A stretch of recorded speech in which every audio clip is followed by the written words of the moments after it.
இந்திய அரசியலமைப்பின் முகவுரையில் சமதர்மம், சமதச்சார்பின்மை மற்றும் ஒருமைப்பாடு ஆகிய சொற்கள் எந்த சட்டத்திருத்தத்தின் மூலம் சேர்க்கப்பட்டன? ஏ. 38வது சட்டத்திருத்தம் 1975. பி. 44வது சட்டத்திருத்தம் 1978. சி. 52வது சட்டத்திருத்தம் 1985. டி. 42வது சட்டத்திருத்தம் 1976.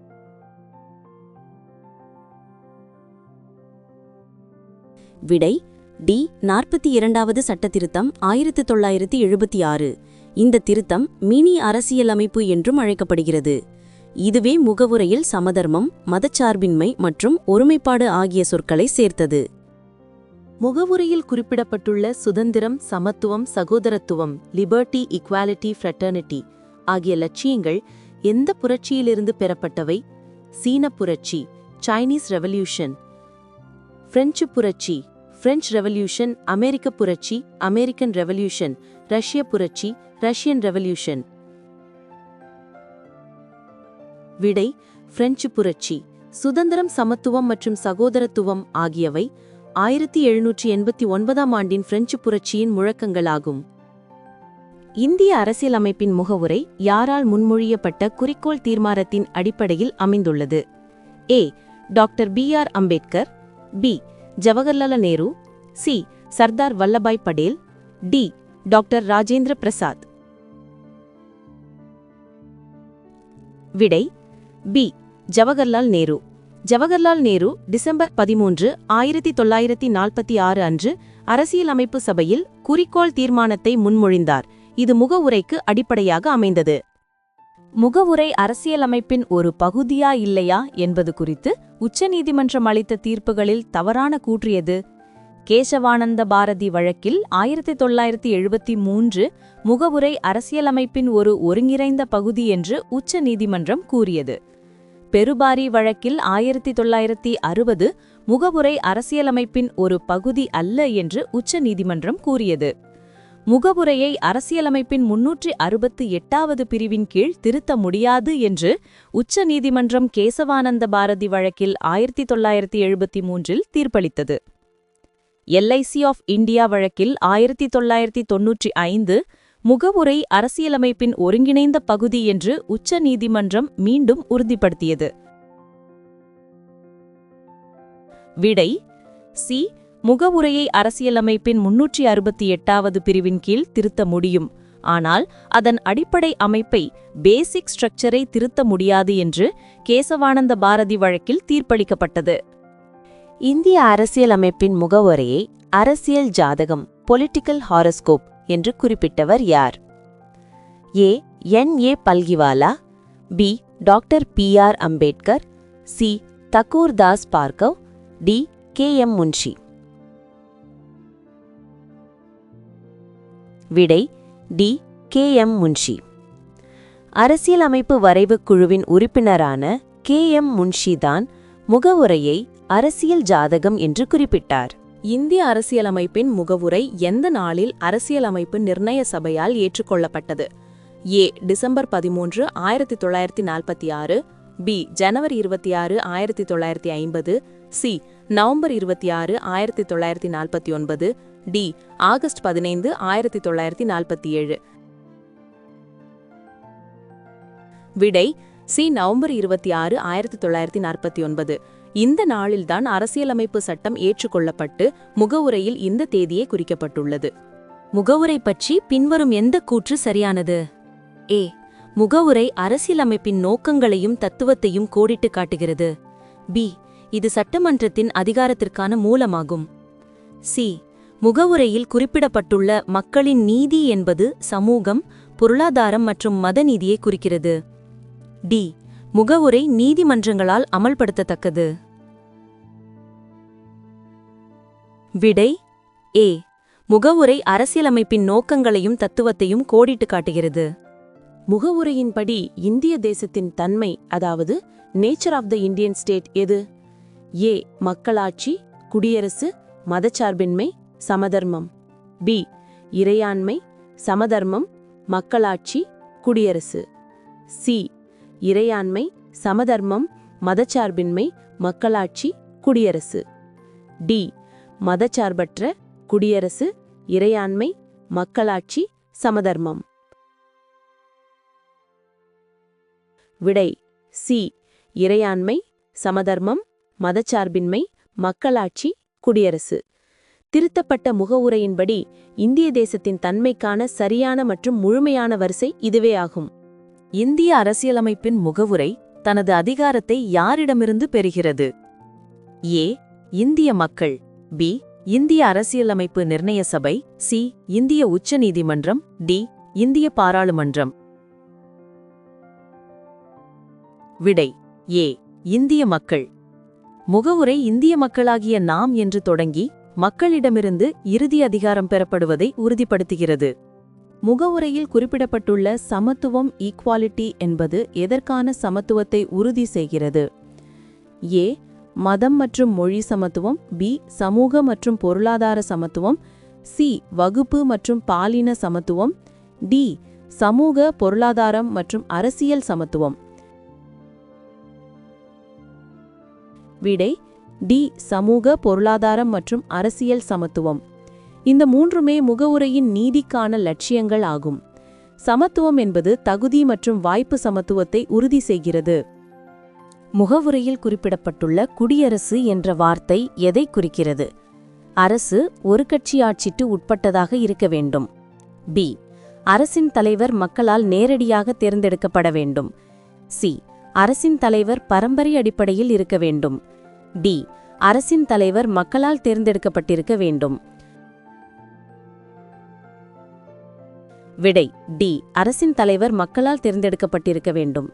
இந்தியாவில் குடியரசுத் தலைவர், அதாவது அரசின் தலைவர், மக்களால் மறைமுகமாக தேர்ந்தெடுக்கப்படுகிறார். இது குடியரசு என்ற கருத்தை உறுதிப்படுத்துகிறது. முகவுரையில் இடம்பெறாத நீதிக் கொள்கை ஜஸ்டிஸ் எது? ஏ. அரசியல் நீதி. பி. பொருளாதார நீதி. சி. மத நீதி. டி. சமூக நீதி. விடை சி. மதநீதி. முகவுரையில் மதநீதி குறிப்பிடப்படவில்லை. நீதிக் கொள்கைகள் ரஷ்ய புரட்சியிலிருந்து பெறப்பட்ட சமூக, பொருளாதார, அரசியல் நீதி ஆகும். இந்திய அரசியலமைப்பின் முகவுரையை அடையாள அட்டை, ஐடென்டிட்டி கார்டு என்று வர்ணித்தவர் யார்? A. Jawaharlal Nehru. B. Sir Alladi Krishnaswamy Iyer. C. Thakurdas Bhargav.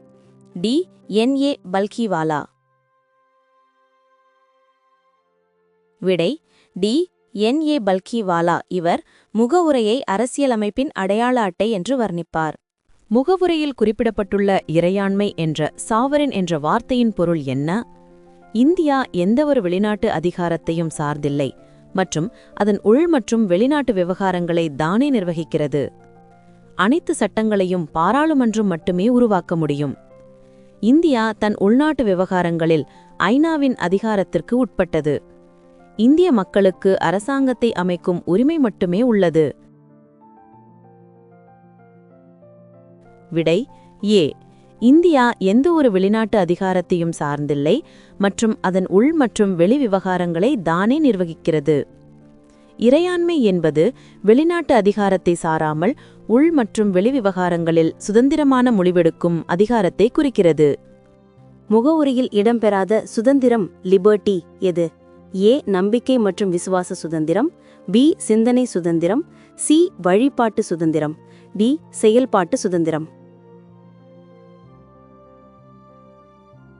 விடை டி. செயல்பாட்டு சுதந்திரம். செயல்பாட்டு சுதந்திரம், லிபர்ட்டி ஆஃப் ஆக்ஷன், முகவுரையில் குறிப்பிடப்படவில்லை. அங்கு சிந்தனை, கருத்து, நம்பிக்கை, விசுவாசம் மற்றும் வழிபாட்டு சுதந்திரம் மட்டுமே உள்ளது. பின்வரும் எந்த வழக்கு அடிப்படை அமைப்பு கோட்பாடு பேசிக் ஸ்ட்ரக்சர் டாக்ட்ரின் உடன் தொடர்புடையது? ஏ. மினர்வா மில்ஸ் வழக்கு 1980. பி. கோலக்நாத் வழக்கு 1967. சி. கேசவானந்த பாரதி வழக்கு 1973. டி.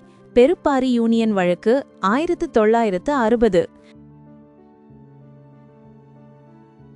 விடை சி.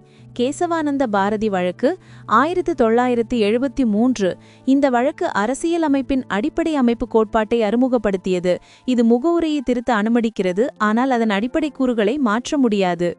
முகவுரையில் பயன்படுத்தப்பட்டுள்ள சமதர்மம் சோஷியலிஸ்ட் என்ற சொல் எந்த வகையான சோஷியலிசத்தை குறிக்கிறது?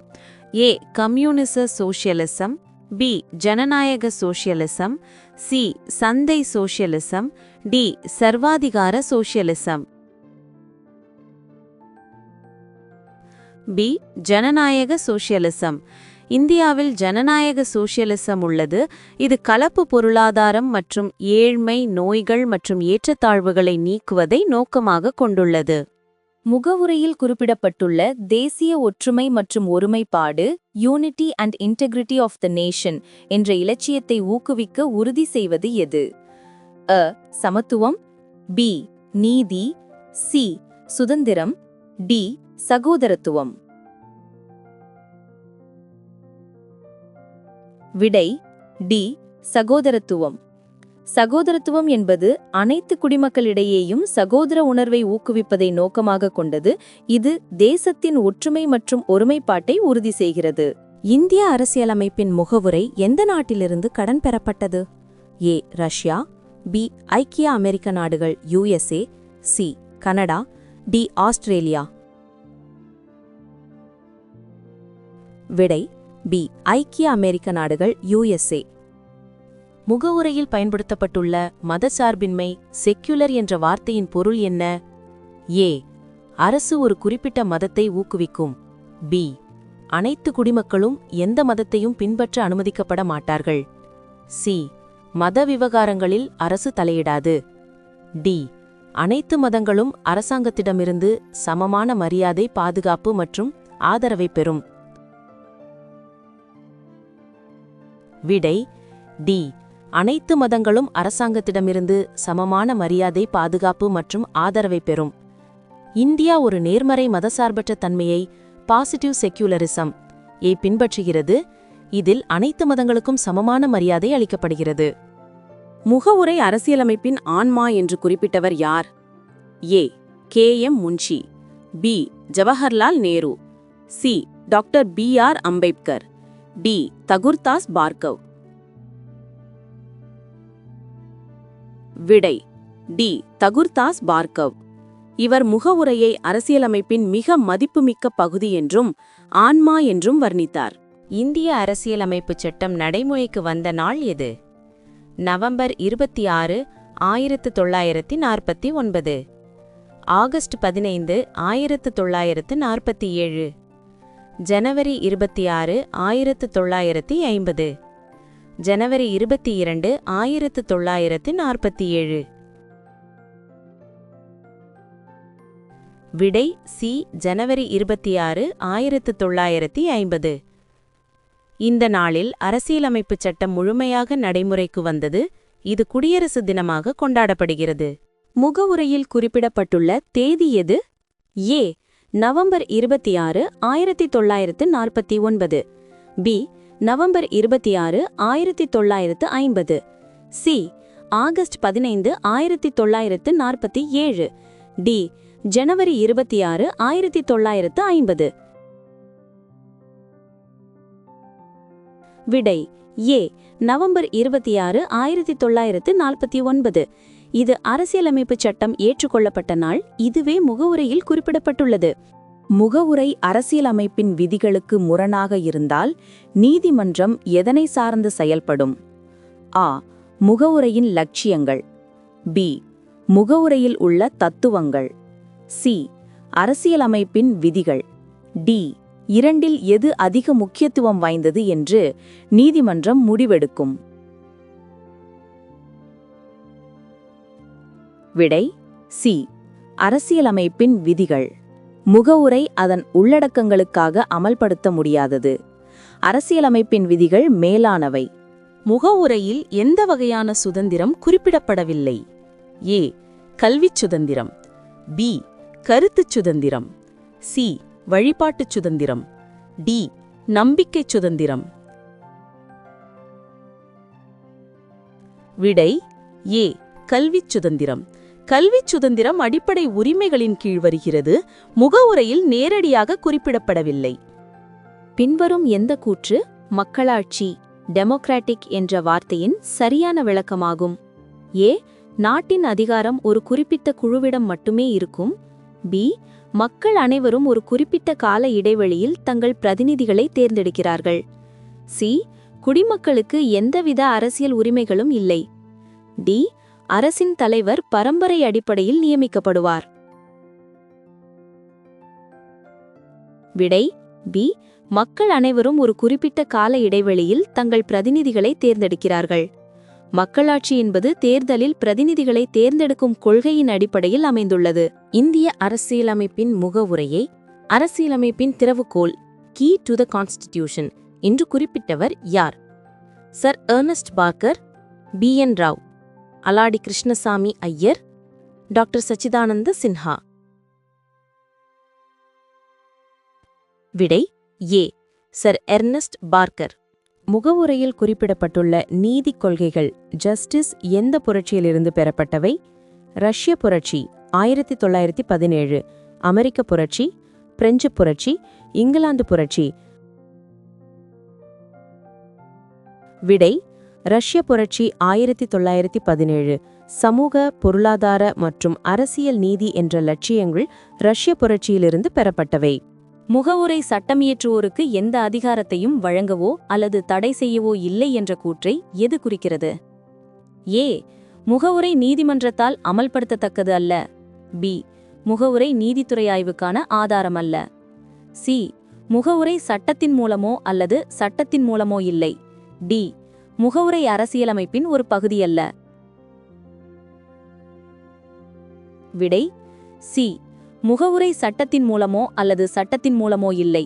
முகவுரை ஒரு சட்டப்பிரிவு அல்ல, மாறாக ஒரு அறிமுக பகுதி. எனவே இது சட்டம் இயற்றுவதற்கான நேரடி அதிகாரத்தையோ அல்லது தடையையோ வழங்குவதில்லை. முகவுரையின் அடிப்படையில் இந்திய மக்களிடம் எதிர்பார்க்கப்படும் கடமை எது? ஏ. பொது தேர்தல்களில் கட்டாயம் வாக்களித்தல். பி. அனைத்து குடிமக்களிடையேயும் சகோதரத்துவத்தை வளர்த்தல். சி. நியாயமான ஊதியத்திற்கான போராட்டம். டி. அனைவருக்கும் சமூக நீதியை வழங்குதல். விடை பி. அனைத்து குடிமக்களிடையேயும் சகோதரத்துவத்தை வளர்த்தல். முகவுரை சகோதரத்துவத்தை ஃப்ராட்டர்னிட்டி ஊக்குவிக்க உறுதி செய்கிறது. இது ஒவ்வொரு குடிமகனிடமும் எதிர்பார்க்கப்படும் ஒரு கடமையாகும்.